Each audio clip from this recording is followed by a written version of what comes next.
Lewis Carroll was born in Daresbury Village in the English county of Cheshire, on January 27, 1832. His father was a priest. He was engaged in the education of Lewis, like his other children. There were 4 boys and 7 girls in the Carroll family. Lewis showed himself enough smart and clever learner. Carroll was left-handed, which was perceived by religious people in the 19th century not as calm as it is now.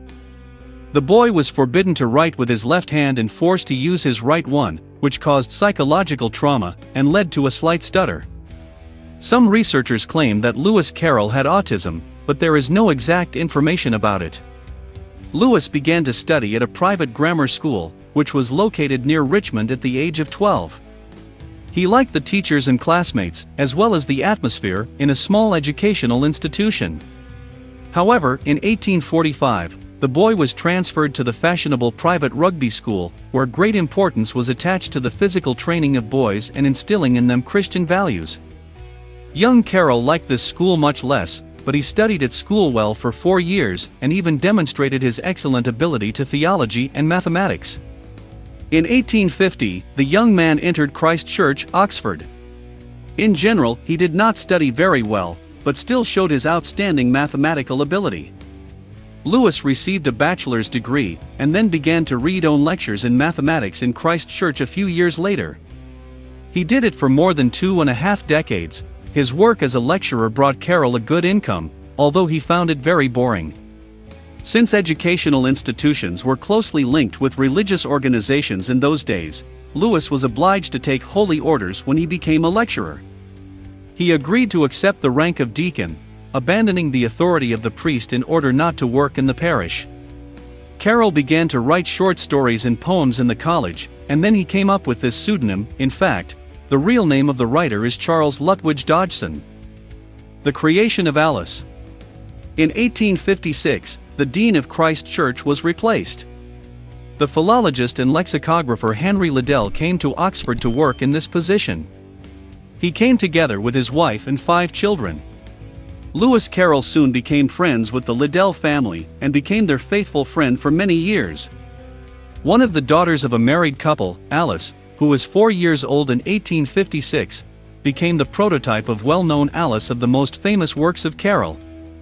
The writer often told funny stories, characters and events which he composed on the go. The children of Henry Liddell.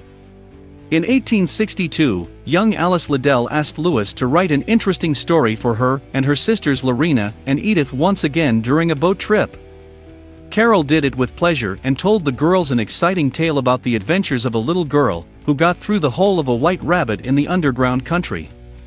He made the main character like Alice's character and added some secondary characters who looked like Edith and Laura so that the girls were more interested in listening. Young Liddell was delighted with the story and demanded that the writer wrote it down on paper.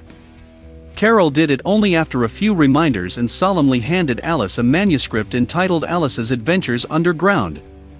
Later, he took this first story as the basis of his famous books.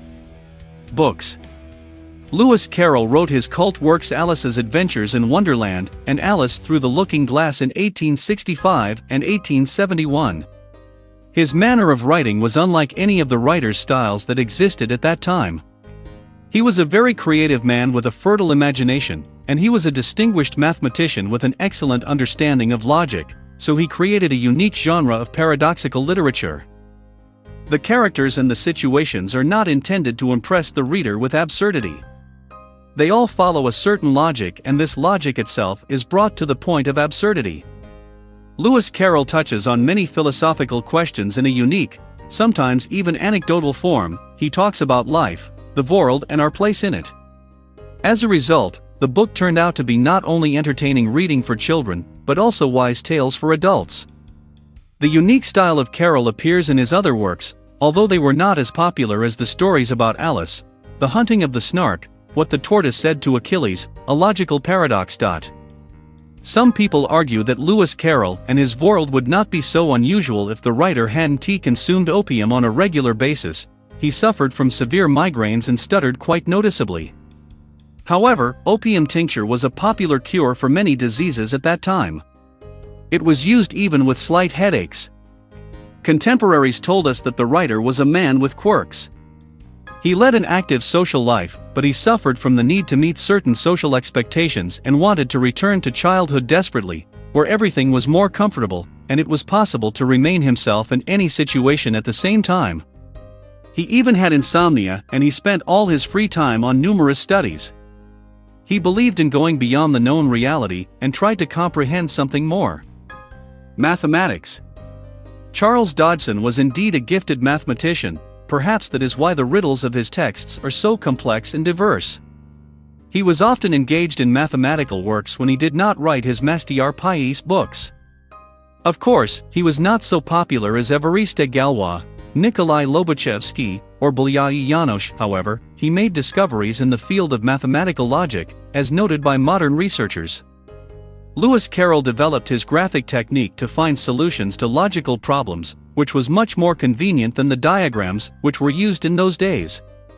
Besides, the storytellers solved sorites masterfully, which were unique logical problems, consisting of a sequence of syllogisms, the removal of the conclusions of one of which becomes a prerequisite for the other one. All parcels in such a problem were mixed at the same time. Photography was another serious hobby of the writer, from which he could only be distracted with his fairy tales and heroes. The manner of his performance of the photo belongs to the style of pictorialism, which is characterized by a staged way of filming and installation of negatives. Lewis Carroll loved to take pictures, children most of all. He was well acquainted with another famous photographer of those times, Oscar Reigelander.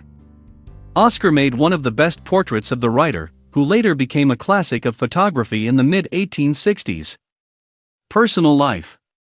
The writer led a very active social life. He was often seen in the society of various women. His family tried to explain to Lewis that it was necessary for him to hide the history of his torrid affairs, who did not want to settle down because he was a professor and a deacon. Therefore, the story of his life was carefully retouched. After the death of Carroll, contemporaries tried to create an image of a kindly storyteller who loved children.